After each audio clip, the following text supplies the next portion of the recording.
I think it takes a special kind of person to be a foster carer, because more than being a birth parent, which is challenging enough, it's bringing in some additional thinking, some additional therapeutic skills to care for a child who will be complicated, who will be a bit of a mystery and a bit of an unknown.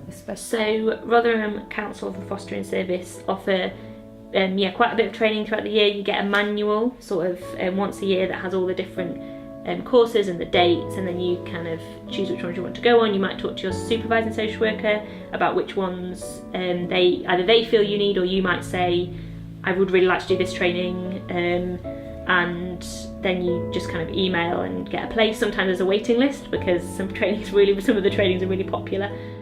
What happens sometimes for a child who's living in foster care is they don't know how to calm down. So if you imagine a baby in a birth family, they've been soothed and settled and rocked, and from the parent calming the baby down, the little child has learned how to calm themselves down. For a child who's perhaps lived in an abusive or a domestic violence, shouting type family, maybe they've never learned how to calm down, they've never been soothed and settled, they've always been perhaps frightened.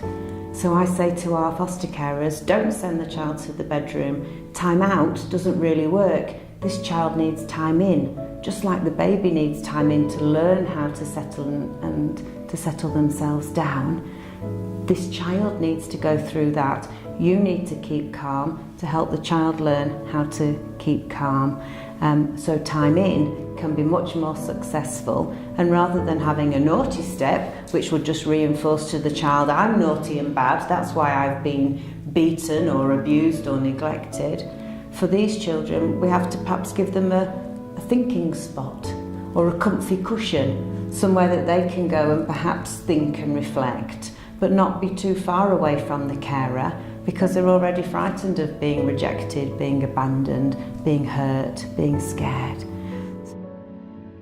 The way that we've kind of done time in is we'll still go to the step, but I will sit with the child and we'll talk about, might say, we need to calm down, we're going to have a bit of quiet time, we're going to sit here until we feel ready to go back and play the game or whatever, or until we're ready to go and sort of make it better with the dog, because you hit the dog. So that kind of, you're not isolating them, because that can be really damaging for a child that already feels shame and rejected that they may not be able to articulate. So if you then send them away and say, you stay there and I'm going to wait in here until you're ready to say sorry, that's going to be quite damaging for them, and they're not going to learn anything. It's just going to be a tense emotional situation for them. But if you can stay with them and kind of be present with them and know. One thing I've really been challenged by the therapeutic training is there's a different way of doing things, and that it is so often better, not just for looked after children, but for any child.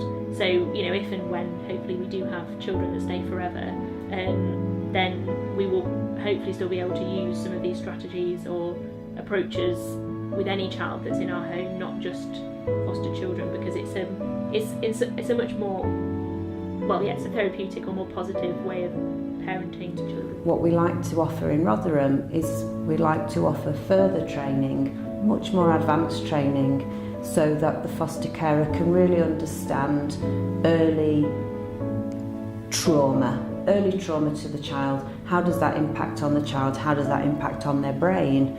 Really thinking about when a child doesn't do what they're told, what's going on in that child's mind to make them do that.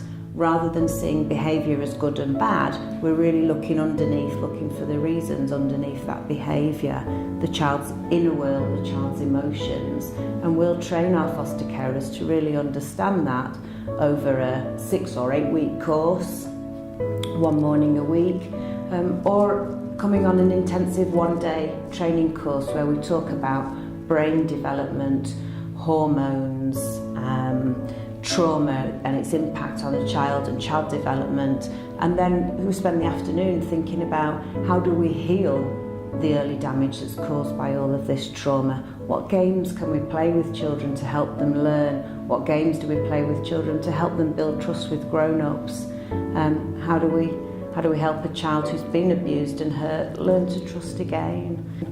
So we can offer a lot of training to our carers to teach them games and different activities that will help heal a child that's come to live in your family in foster care.